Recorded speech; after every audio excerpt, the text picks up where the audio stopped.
Assalamualaikum warahmatullahi wabarakatuh.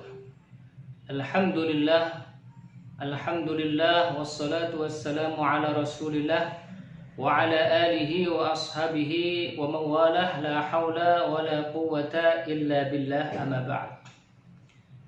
Para santri yang dimuliakan Allah subhanahu wa ta'ala, para pemirsa dimanapun Anda berada, Alhamdulillah kita telah diberikan oleh Allah Subhanahu wa taala kenikmatan iman, Islam, kesehatan sehingga kita bisa bertemu lagi di hari ini untuk sama-sama belajar terkait dengan ilmu mustalah al-hadis.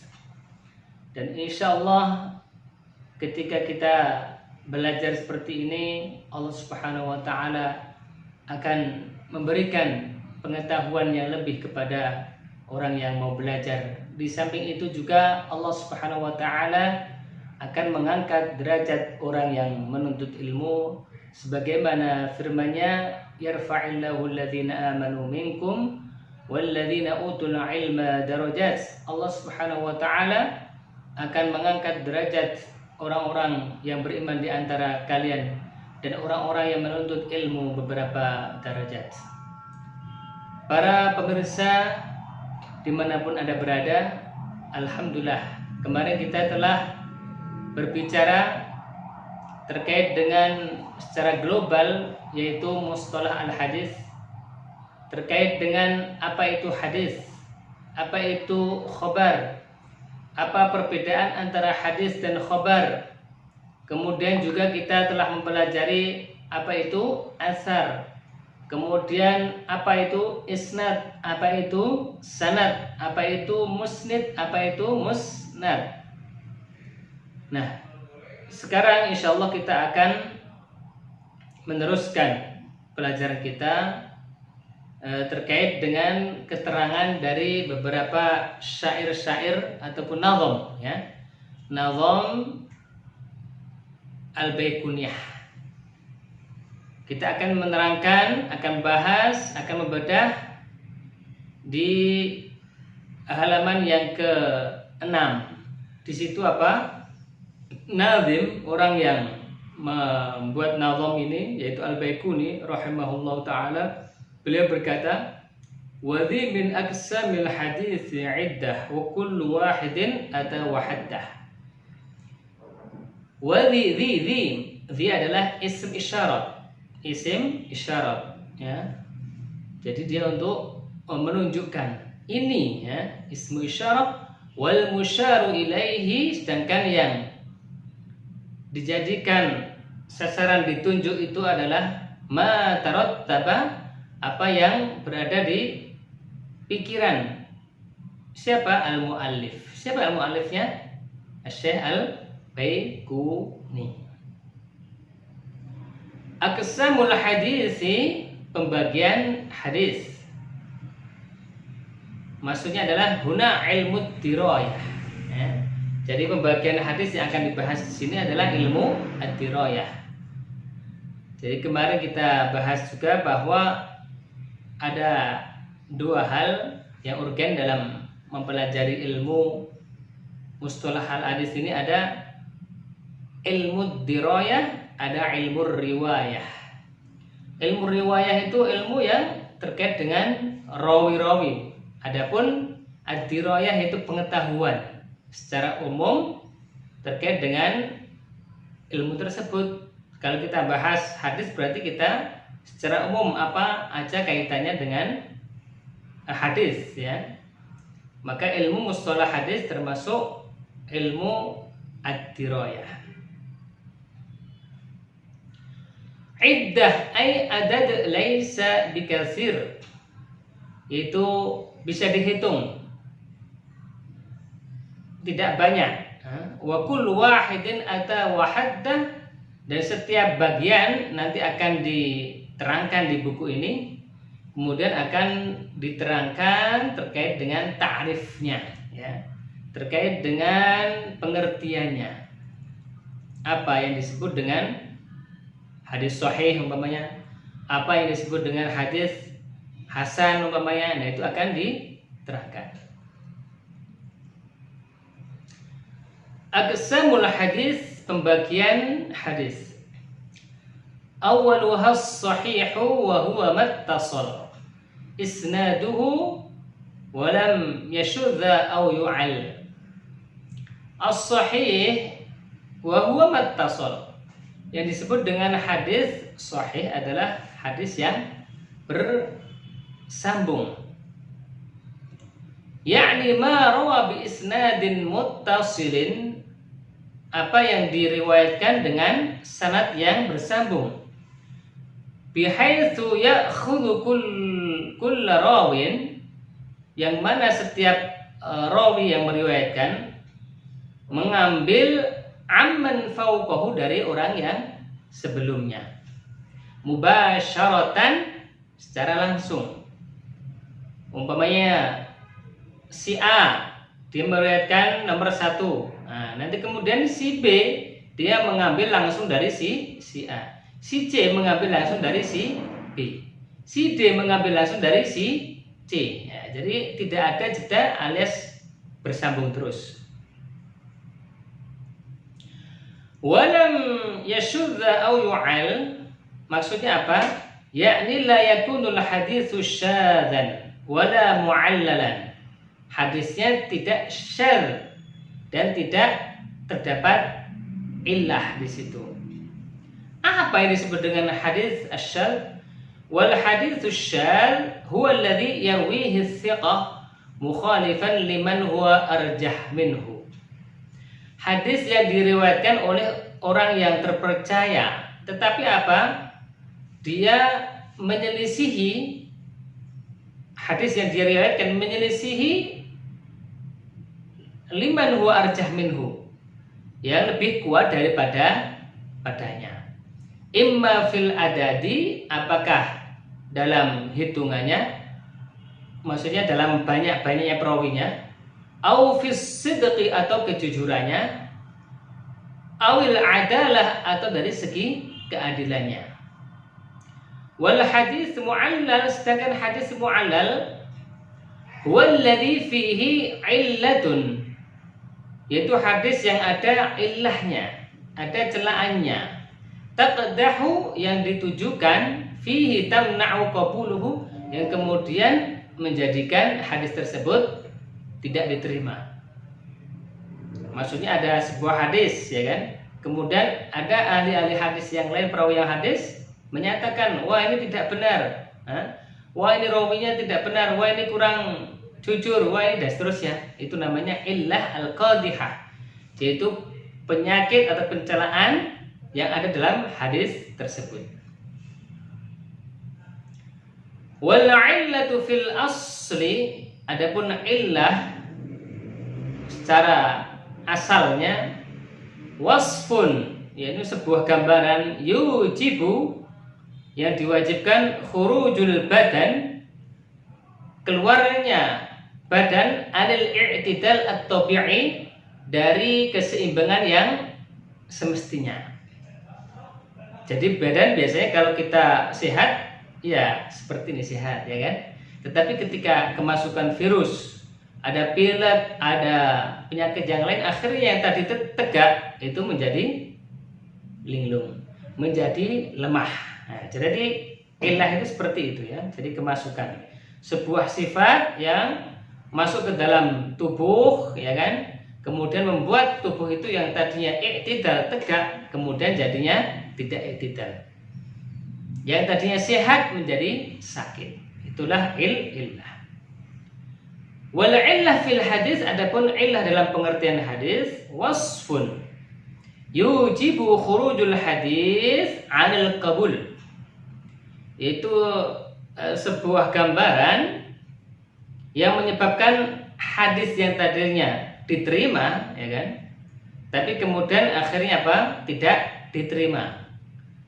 Wala budda an takuna al-illah qadihah. Karena apa? Karena ada celaan, ada masukan, ada komentar dari rawi-rawi hadis yang lainnya, yang biasanya seharusnya hadis itu ya sahih kalau tidak ada yang komentar, tapi karena ada yang komentar bahwa rawinya seperti ini, bahwa hadisnya seperti ini, akhirnya apa? Yang tadinya sahih ya, kemudian karena ada illah al-qadhihah, ada celaan, ada komentar yang dilemparkan kepada hadis tersebut, akhirnya hadis tersebut menjadi tidak diterima.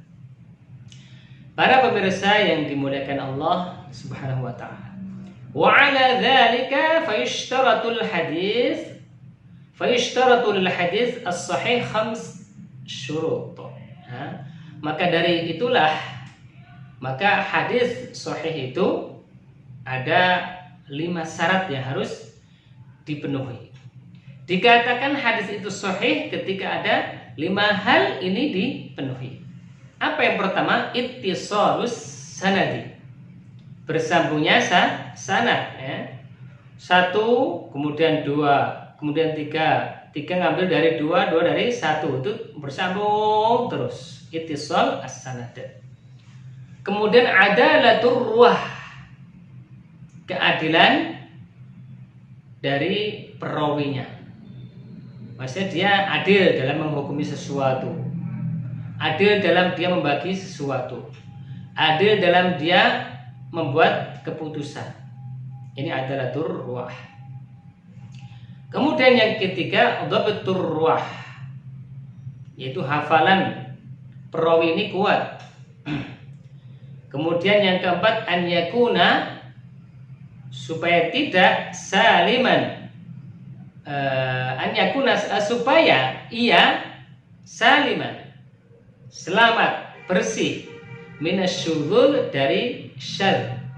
Apa itu syadz tadi? Syadz yaitu orang yang meriwayatkannya ini lebih kalah daripada orang yang sebelumnya yang meriwayatkan. Jadi dia meriwayatkan sebuah hadis, ya kan? Kemudian ternyata apa? Ada yang lebih sikoh, lebih terpercaya. Maka disebut dengan syadz. Kemudian yang kelima syaratnya adalah an yakuna saliman minal illah al-qadhihah, yaitu supaya selamat dari illah, dari komentar al-qadhihah yang dilontarkan ya. Tentunya komentar yang jelek, menjelekkan hadis tersebut, komentar yang memperlemah ya, hadis tersebut. Wal illah al-qadhihah, dan illah al-qadhihah hiya allati takunu fi shamimi mawdu'il hadis ya. Dan illah qadhihah ataupun illah yang dilemparkan tadi, komentar yang dikomentarkan, itu terjadi dalam objek hadis. Wa minha an yarwil hadis isnani. Contohnya adalah meriwayatkan hadis 2. Maksudnya gimana? Ahaduhuma yarwihi bi sifatin nafi. Yang pertama dia meriwayatkan terkait dengan ketiadaan. Kemudian satu lagi meriwayatkan terkait dengan sifatil isbat, yaitu menetapkan sesuatu. Jadi ada hadis yang datang dengan sama-sama orang yang meriwayatkan, tapi hadis satu itu apa? Lebih lemah daripada hadis yang kedua. Karena apa? Karena yang satu menetapkan, yang satu menafikan. Ini aneh ya. Jadi ada hadis yang menafikan, kemudian satu lagi menetapkan. Jadi dua hal yang berkumpul dalam satu hadis. Ya, jadi kesimpulannya tadi apa? Bahwa untuk mencapai derajat hadis itu sahih harus ada 5 hal yang terlepas dari hadis tersebut. Yang pertama, ittisal as-sanad, bersambung sanadnya. Kemudian adalatur ruwah, adilnya rawi. Kemudian dhabtur ruwah, kuatnya hafalan perawi. Kemudian yang keempat, an yakuna saliman, yaitu selamat dari syadz. Kemudian yang kelima, an yakuna saliman min illatil qadhihah, yaitu selamat dari komentar yang dilontarkan, tentunya komentar yang kurang baik terkait dengan hadis tersebut. Yarwihi adlun dhabitun an mislihi mu'tamadun fi dhabtihi wa naqlihi.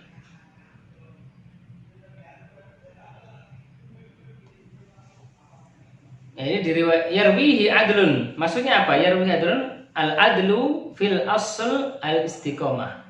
Jadi adil itu asalnya adalah istiqomah artinya. Wa inda ahli ilmi, adapun menurut ahli ilmu, huwa wasfun, yaitu sifat fi syahsi dalam seseorang, yaqtadil istiqomah fid dini wal muru'ah, yang menyebabkan seseorang menjadi istiqomah dalam beragama, wal muru'ah dalam kepribadian.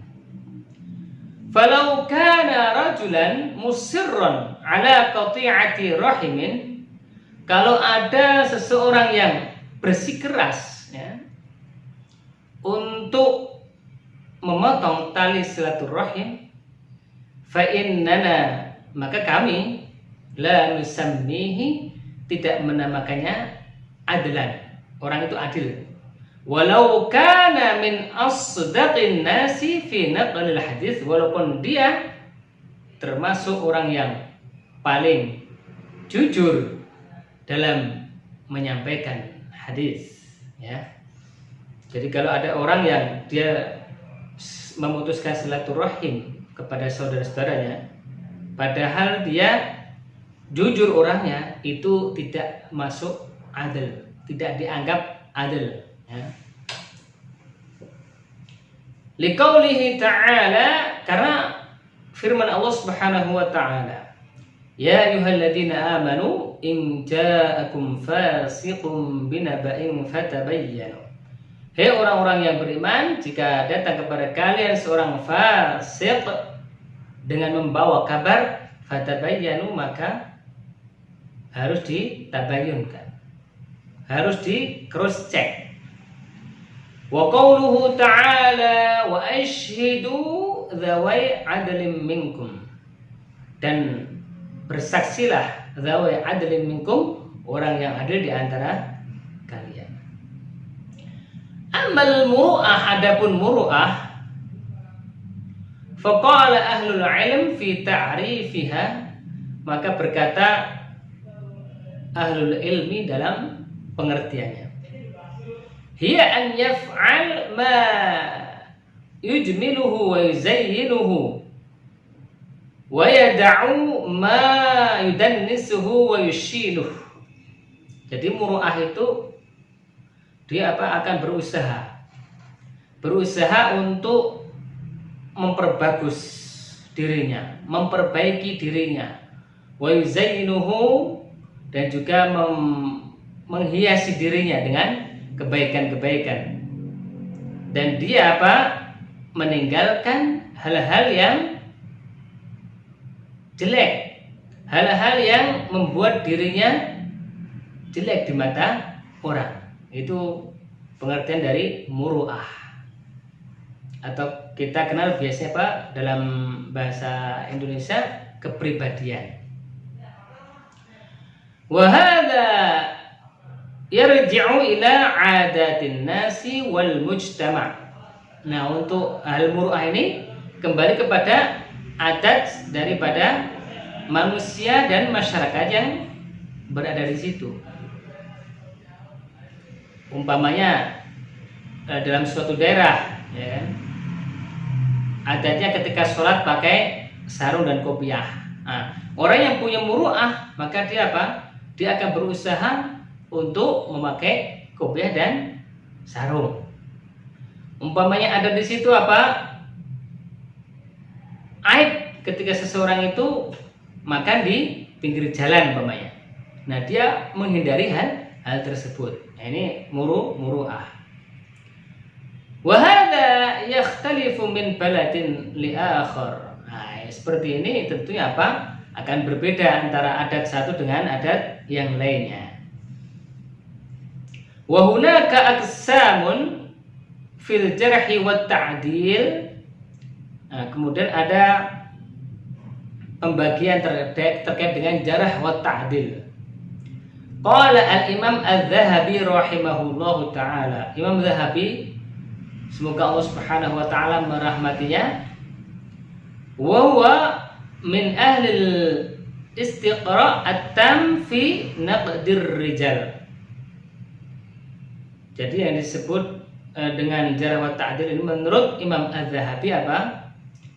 Main ahli istiqra', orang yang memang ahli meneliti, mengamati, at-tam, ya, profesional, fi naqdir rijal, dalam mengkritik rijal, khususnya adalah rijal, orang-orang yang meriwayatkan hadis. Fi muqaddimati risalatihi, di dalam pendahuluan risalahnya. Yaitu apa? Menurut pengertian dari Al-Imam Az-Zahabi. I'lam hadakallah, ketahuilah, semoga Allah Subhanahu wa taala memberikan hidayah kepada Anda, annal ladzina qabilan nas qaulahum fil jarhi wat ta'dili ala thalathati aqsam. Bahwasanya orang-orang yang diterima perkataannya di dalam jarh wa ta'dil ini ada 3 bagian. Yang pertama, kismun takallamu fi aktsari ruwah ka Bani Ma'in wa Bani Hatim Ar-Razi. Golongan pertama, mereka apa? Berbicara terkait dengan perawi-rawi. Seperti apa? Seperti siapa? Seperti Ibnu Ma'in, ya. Ibnu Ma'in ini beliau apa? Termasuk orang yang istiqra' tadi, ya.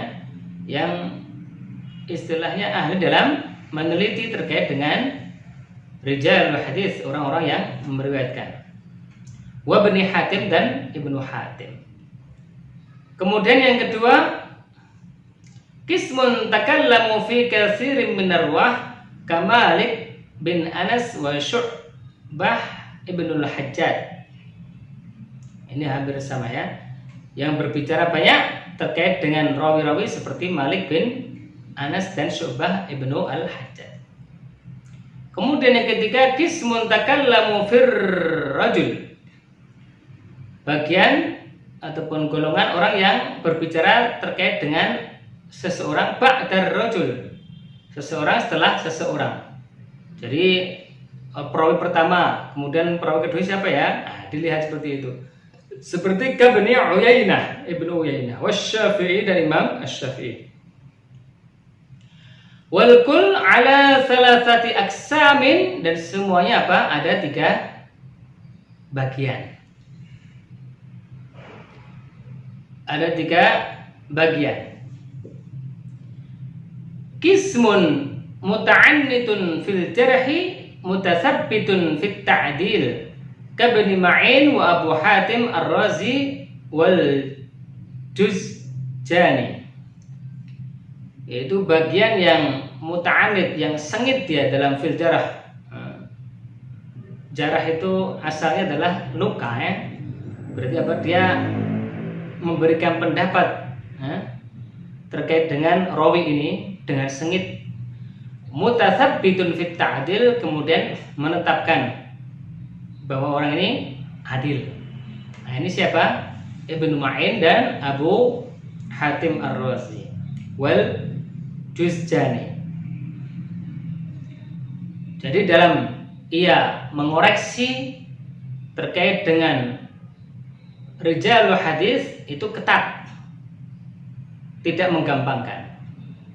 Yang kedua, kismun mutasahilun kat-Tirmidzi wal Hakim wal Baihaqi, yaitu ada ahli jarh wa ta'dil yang dia menggampangkan, mutasahilun, seperti At-Tirmidzi wal Hakim dan Baihaqi. Kemudian yang ketiga, kismun mu'tadiluna munsifuna kal Bukhari wa Ahmad ibnu Hanbal wa Abi Zur'ah wa Banu Adi. Orang yang adil dalam memberikan jarh sama ta'dilnya, yaitu siapa? Al-Bukhari, dan Imam Ahmad dan Abi Zur'ah dan Ibnu Adi.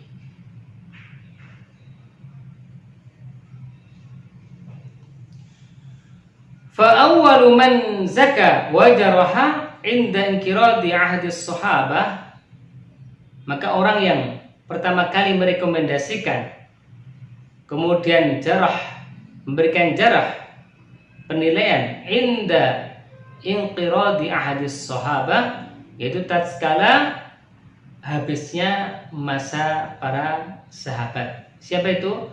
Al-Imam Asy-Sya'bi dan Imam Ibnu Sirin wa nahwihima dan yang semisalnya.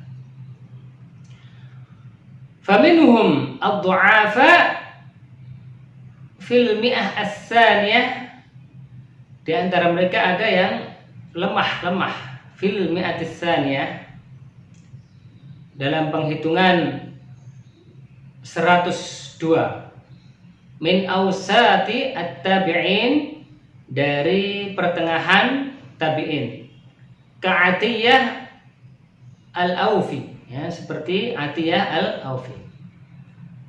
Walamma kana inqiradu ammat tabi'in, adapun tatkala habis masa dari tabi'in fi hududi sanah mi'ah wa khamsina hijriyah, itu ketika tahun 150 hijriyah, takallama ta'ifatun minal jahabidah fit tawthiq wa tad'if. Banyak orang yang membahas, ya, dari kalangan orang-orang yang pintar, nah istilahnya seperti itu, minat tawthiq, oh ini terpercaya hadisnya, wa tad'if atau mendoifkan, ini doif hadisnya.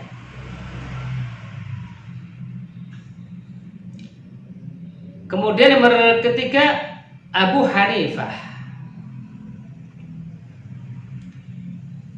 Faqala ma ra'aitu akdzab min Jabir al-Ja'fi min awsatit tabi'in. Ya, Abu Hanifah berkata, aku tidak melihat orang yang lebih pendusta daripada Jabir al-Ja'fi. Abu Hanifah termasuk min awsatit tabi'in, yaitu pertengahan tabi'in. Kemudian selanjutnya Al-A'mash, yaitu A'mash. Siapa? Wa huwa Sulaiman ibn Mahran. Sulaiman bin Mahran. Fadha'afa jama'ah wa wassaqa akharin. Beliau apa? Melemahkan, hadis ini lemah, jamaah sebagian besar, wa wassaqa akharin, kemudian memberikan percayaan selainnya. Kemudian Syu'bah ibn al-Hajjaj intaqada ar-rijal. Syu'bah ibn al-Hajjaj beliau apa? Bilang intaqada ar-rijal, yaitu perawi-rawi itu harus ada naqadnya, harus ada kritiknya. Kemudian Malik ibnu Anas. Jadi ini semuanya tadi, Al-Imam Asy-Sya'bi, Ibnu Sirin, Abu Hanifah, A'mash, Syu'bah, Malik, itu adalah orang-orang yang apa? Memberikan rekomendasi dan juga menjarah setelah habisnya masa sahabat. Dhabit, apa artinya dhabit? Huwa alladhi yahfazu ma rawa tahammulan wa adaan, yaitu orang yang menghafal apa yang dia riwayatkan secara tahammul dan ada. Maksudnya apa adanya. Umpamanya qala Muhammadun, benar-benar kuat hafalannya. Wa diddu ad-dabt al-ghaflah, dan lawan dari dabt yang kuat hafalannya apa? Al-ghaflah, yang lalai.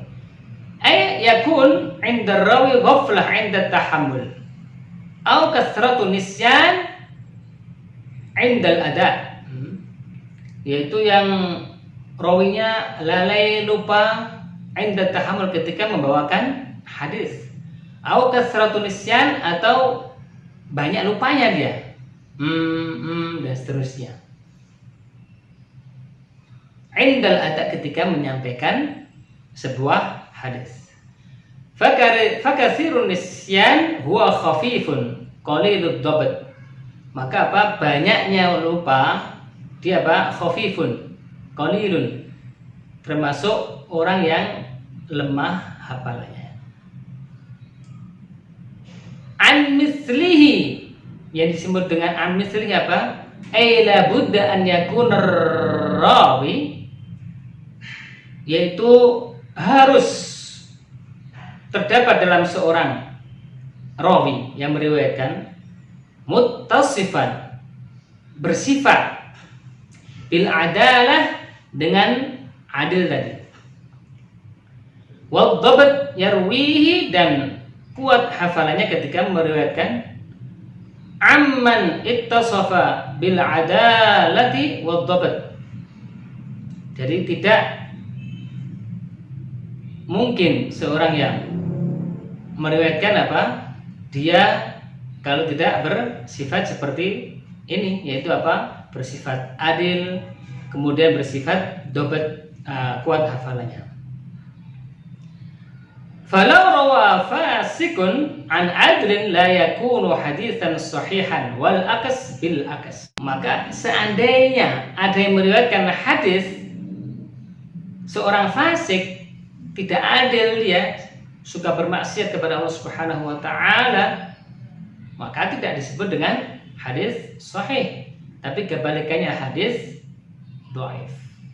Bahkan ada orang yang meriwayatkan hadis al-maudhu', yaitu hadis palsu. Para pemirsa yang dimuliakan Allah Subhanahu wa taala, ini saja mungkin pelajaran yang bisa kita pelajari pada kesempatan kali ini. Insyaallah kita akan teruskan di kesempatan berikutnya. Turukut tahammul wasyahul ada, cara-cara tahammul membawakan hadis, wasyahul ada, dan bentuk-bentuk perkataan ketika ia menyampaikan. Insyaallah kita akan pelajari di pelajaran berikutnya. Terima kasih atas perhatiannya. Semoga Allah Subhanahu wa taala memberikan kepada kita kemudahan dalam memahami ilmu mustalah al-hadis ini. Mari kita tutup dengan doa kafarat majlis. Subhanakallahumma wa bihamdika asyhadu an la ilaha illa anta astaghfiruka wa atubu ilaik. Akhirul kalam. Assalamualaikum warahmatullahi wabarakatuh.